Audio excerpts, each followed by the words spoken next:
अनुपात के अनेक टॉपिक सीखने के बाद आज बारी है समानुपात की। सबसे पहले जान लेते हैं इस समानुपात शब्द का अर्थ क्या है, जिसे हम इंग्लिश में प्रोपोर्शन कहते हैं। तो जैसे आपको चार संख्याएं दे रखी हैं, एक संख्या है 2, 3, इधर दे रखी हैं 4 और 6। ये चार हमारे पास संख्याएं हैं। अब यहाँ देख रहे हैं पहले दो का अनुपात क्या है, 2:3 है। इनका अनुपात बनाएं, 2 पर काटेंगे तो इनका अनुपात भी क्या आएगा, 2:3। यानी पहली दो संख्याओं का अनुपात और दूसरी दोनों संख्याओं का अनुपात जब भी बराबर हो तब हम कहते हैं कि ये संख्याएं हैं जो चारों, ये समान अनुपात में आ गई हैं। और ये जो निशान है, ये जो हमने 4 डॉट लगाए हैं, इसका मतलब क्या होता है, समानुपात या बराबर अनुपात। अब इसमें एक चीज़ और देख लेते हैं कि जो फॉर्मूले होते हैं इसका क्या मतलब होता है। तो जैसे हमारे पास चार संख्याएं हैं A, B, C तथा D। अभी हमने क्या देखा है कि पहली दो का अनुपात बराबर होगा किसके, तीसरी और चौथी संख्या के अनुपात के। तो पहली दो का अनुपात का मतलब A/B, यहाँ से अनुपात मिलता है। ये बराबर है किसके, तीसरी और चौथी संख्या के। यदि क्रॉस तिरछी गुणा करें तो A की गुणा होगी D के साथ, B की गुणा होगी C के साथ। AD बराबर क्या होता है, BC होता है हमेशा। यानी पहली और चौथी की गुणा बराबर होगी किसके, दूसरी और तीसरी के। अब यहाँ पर ये चीज़ आ गई, पहली की चौथी के साथ गुणा, दूसरी की तीसरी के साथ गुणा। तो यहाँ से वो एक गायब कर देगा, बाकी 3 संख्याएं देकर आपसे अनुपात पूछ लेगा और आपको कहेगा चौथा अनुपात बताओ। जैसे एक उदाहरण ले लेते हैं, आपको कहे 1/5, 1/8, 1/12, इसका चौथा अनुपात क्या होगा, चतुर्थ अनुपात, फोर्थ प्रोपोर्शनल वैल्यू क्या होगी। तो ये पहली है, ये दूसरी, तीसरी और ये चौथी। तो यहाँ से हम डायरेक्ट फॉर्मूला क्या बना सकते हैं, चौथे अनुपात का मतलब D बराबर क्या हो जाएगा, BC/A। यानी दूसरी और तीसरी की गुणा, तो इन दोनों की क्या हो गई, गुणा हो गई। 1/8 गुणा 1/12 और डिवाइड में क्या आ जाएगा, 1/5। तो पहले की गुणा है 1/96, 1/5 ऊपर जाकर पलट जाएगा, क्या बन जाएगा, 5/1। तो चौथी जो हमारा चौथा अनुपात आएगा वो क्या हो जाएगा, 5/96। तो ये कुछ एक बेसिक चीज़ें हैं इसमें। एक उम्मीद करता हूँ कि जो सबसे पहली टर्म है समान अनुपात, उसका आपका मतलब समझ गए होंगे कि जो पहली दो संख्याओं का अनुपात है वही अगली दो यानी तीसरी और चौथी संख्या का अनुपात है। एक फॉर्मूला हमने यहाँ पर पढ़ लिया है जो कि साधारण फॉर्मूला है चतुर्थ अनुपात ज्ञात करने का। अब इसमें दो चीज़ें और नई टर्म आती हैं। एक तो होता है मध्य अनुपात यानी मीन प्रोपोर्शनल, एक होता है तृतीयानुपात, थर्ड प्रोपोर्शनल। ये इन दोनों टर्म का क्या मतलब है, इनके क्या फॉर्मूले होते हैं, एग्जाम में कैसे क्वेश्चन आते हैं वो और देख लेते हैं। एक और शब्द जो आपने सुना होगा वो है मध्यानुपात या मीन प्रोपोर्शन। इसका क्या मतलब है और इससे कैसे डायरेक्ट क्वेश्चन आते हैं वो देख लेते हैं।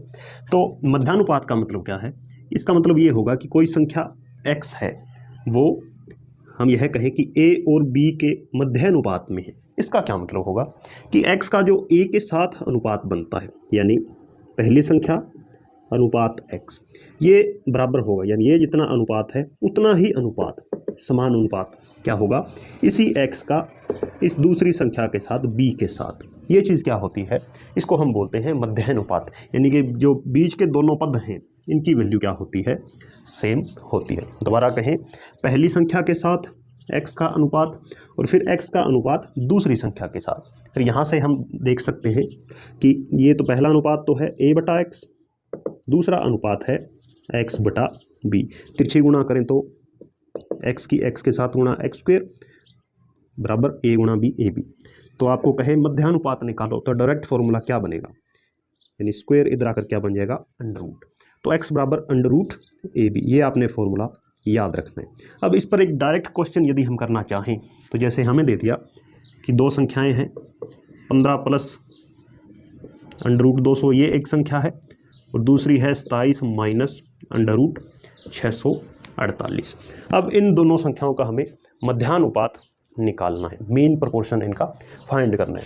तो फॉर्मूला हम देख रहे हैं डायरेक्ट क्या है, x बराबर क्या आएगा, AB यानी दोनों संख्याओं की गुणा ऊपर √। तो दोनों संख्याओं की यदि हम डायरेक्ट गुणा करें तो यहाँ √, की वैल्यू है तो मुश्किल हो जाएगा। तब हम क्या कर सकते हैं, यहाँ पर जैसे 15 के हम टुकड़े करें क्या आएगा, 3 × 5 प्लस 200 का मतलब क्या होता है, ये है 100 × 2। इसी तरह दूसरी संख्या के टुकड़े करें।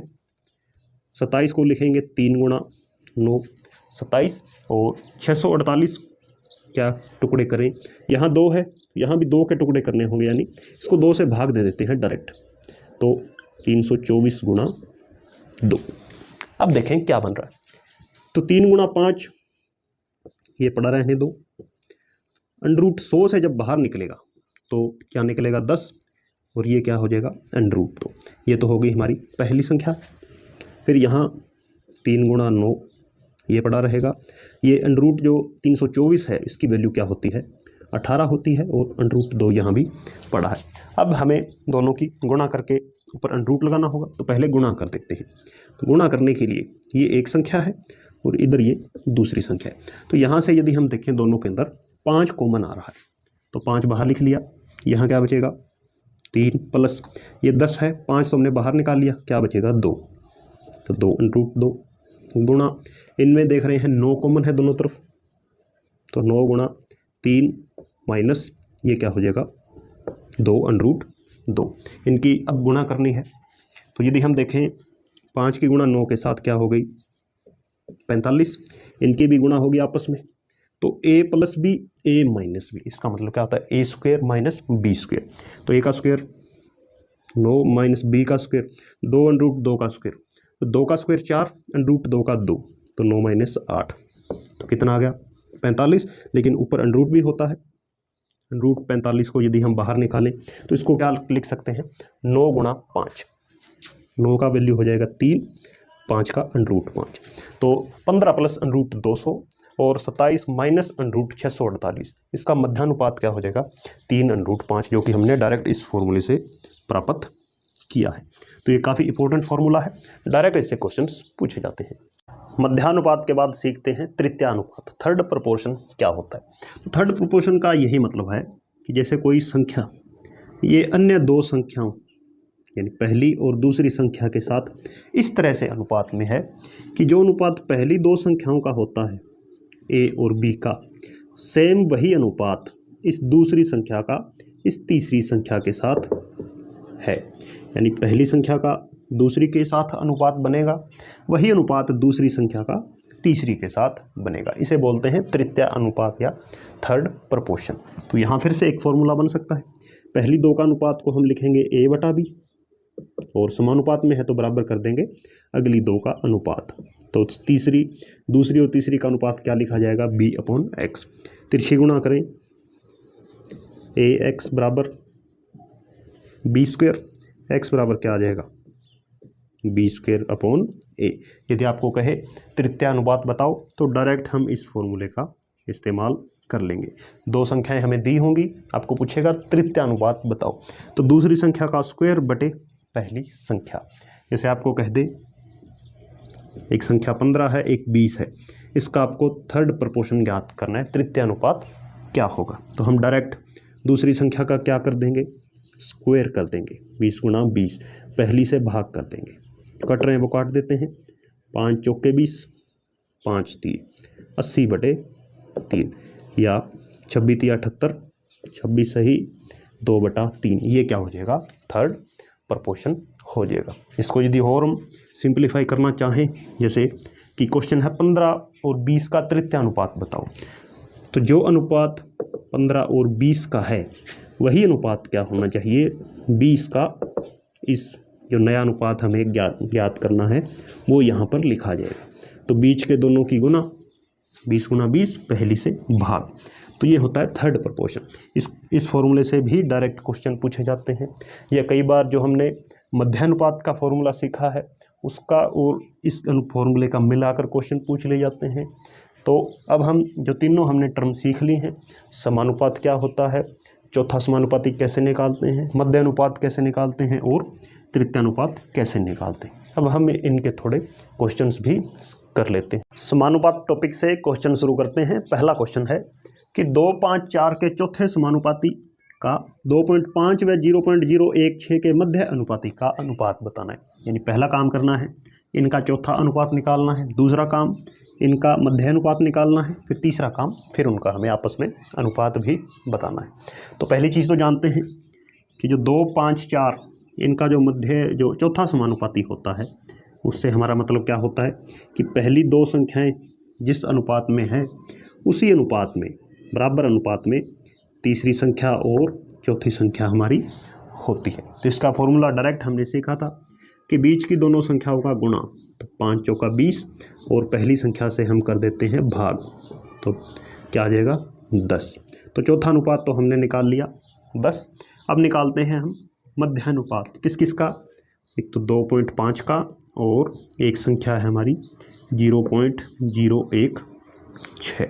तो मध्य अनुपात का सूत्र अभी हमने सीखा था कि डायरेक्ट इनकी गुणा करके आप क्या लगा देंगे, अंडर रूट लगा देंगे। तो 25 और ये है 16, इनकी गुणा होती है 400, तो अंडर रूट में आएगा 400।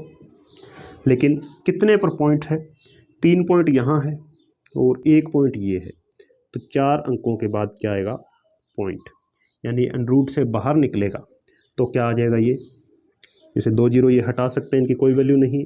4 का अंडर रूट क्या होता है 2 होता है, तो यहाँ पॉइंट क्या है 2 संख्याओं के बाद है, तो अंडर रूट में क्या रह जाएगा 1 के बाद रह जाएगा, यानी ये क्या आ जाएगा डायरेक्ट 0.2। अब कहता है इसका और इसका अनुपात बताओ, तो 10 अनुपात 0.2, पॉइंट हटाने के लिए क्या कर सकते हैं, दोनों को 10 से गुणा कर दें, तो ये तो बन जाएगा 100, वो क्या बनेगा 2। 50 अनुपात 1, 2 पर काटेंगे तो ये हमारा क्या हो जाएगा फाइनल आंसर।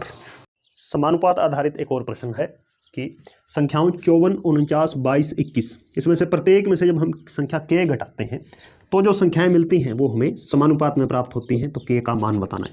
यानी क्वेश्चन इस तरह है कि 4 संख्याएं हैं 49, 22, 21, इसमें से एक ही संख्या घटानी है, यानी सभी में से बराबर घटेगा, लेकिन जो उत्तर मिलेगा, अब जो नई संख्याएं 4 प्राप्त हो रही हैं वे किसमें हैं, समानुपात में प्राप्त होती हैं, इक्वल रेशो में प्राप्त होती हैं। तो एक काम तो हम ये कर सकते हैं कि सभी में हम k लगा दें माइनस में, यानी k मानते हुए हम इसका आंसर निकालें, या इस क्वेश्चन के लिए एक खास ट्रिक होती है उसका इस्तेमाल हम करते हैं। वो ट्रिक क्या है कि सबसे पहले तो आप पहली 2 संख्याओं का अंतर लीजिए 5, उसके बाद इन 2 संख्याओं का अंतर लीजिए 1।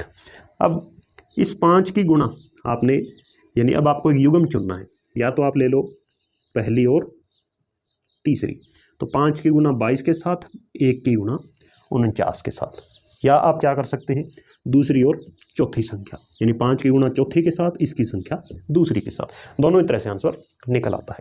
तो अब देखें 22 5 110 माइनस 54 1 54, कितना अंतर आ रहा है इसमें 56 आ रहा है।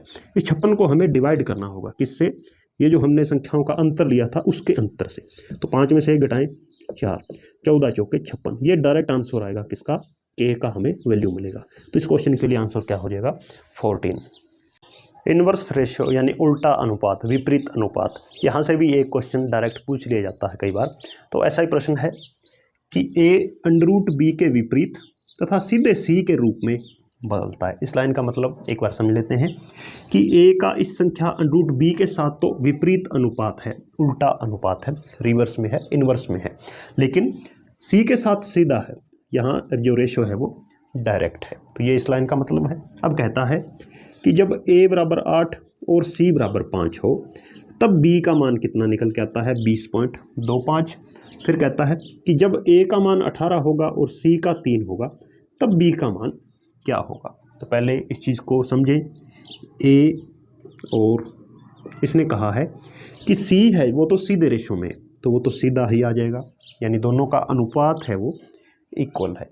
लेकिन b के केस में क्या है, वो अंडर रूट b के केस में क्या है, ये विपरीत है। विपरीत को हम हमेशा क्या लिखेंगे, नीचे लिखेंगे, तो अंडर रूट b, या सीधा इन दो को यदि हम समझें कि ये इस तरह है, a का अनुपात है अंडर रूट b के साथ उल्टा अनुपात है, तो ये चीज़ आप समझ गए होंगे।